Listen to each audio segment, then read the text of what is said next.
Hello అండి, నా పేరు పూర్వి. ఈరోజు క్విక్గా ఎగ్ కర్రీ ఎలా తయారు చేసుకుందామో చూద్దాము. నేను ఇక్కడ కొన్ని డ్రై స్పైసెస్ తీసేసుకున్నాను. ఇవి మిక్సీ జార్లో వేసి పౌడర్ చేసేసుకుందాం. ఇలా బరకగా పౌడర్ చేసుకోవాలి. 2 పెద్ద ఆనియన్స్ని కట్ చేసి ఇలా మిక్సీలో వేసుకున్నాను. దీంట్లో రాక్ సాల్ట్ వేస్తున్నాను, పసుపు, ధనియాల పౌడర్, అల్లం వెల్లుల్లి paste, red chilli powder, 2 whole green chilli, కరివేపాకు, కొంచెం పుదీనా, కొంచెం కొత్తిమీర. వీటన్నింటినీ మెత్తగా పేస్ట్ చేసుకోవాలి. ఇలా మెత్తగా పేస్ట్ చేసేసుకోవాలండి.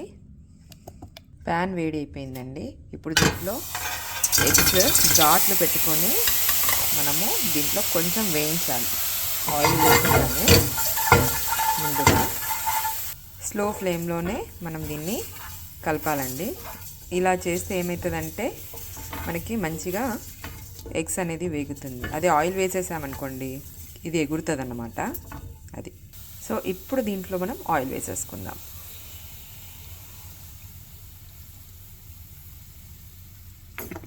ఇలా చేయడం వల్ల ఇది ఎగరదన్నమాట ఎగ్స్, లేకపోతే మన పైనే పడుతుంది. దీంట్లో కాశ్మీరీ రెడ్ చిల్లీ పౌడర్, అలాగే గరం మసాలా పౌడర్ వేసేసుకుందాం. సో ఈ ఎగ్కి మంచి పడుతుందన్నమాట.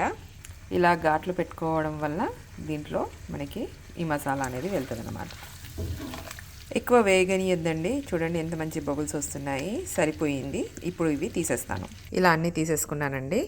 ప్యాన్ వేడిగానే ఉంది. ఇప్పుడు దాంట్లో ఈ మసాలాని మనం వేసేద్దాము.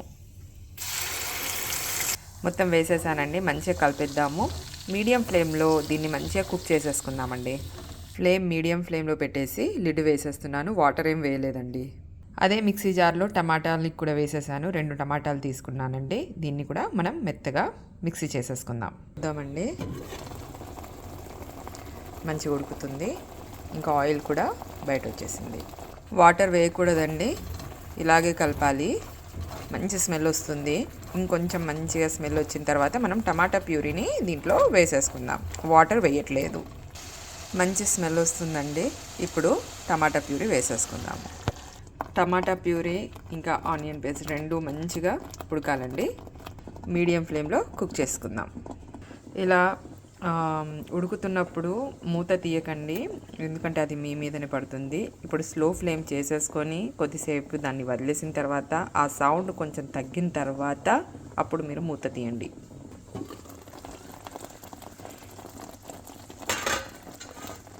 మంచి ఉడుకుతోంది.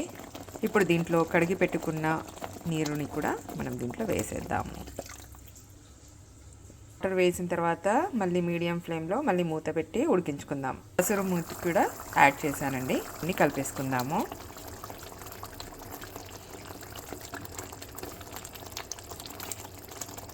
అలాగే షాలో ఫ్రై చేసిన ఎగ్స్ని కూడా దీంట్లో వేసేసుకుందాం. ఇప్పుడు మీడియం ఫ్లేమ్లో 5 మినిట్స్ అలా ఉడికించుకొని చూద్దామండి.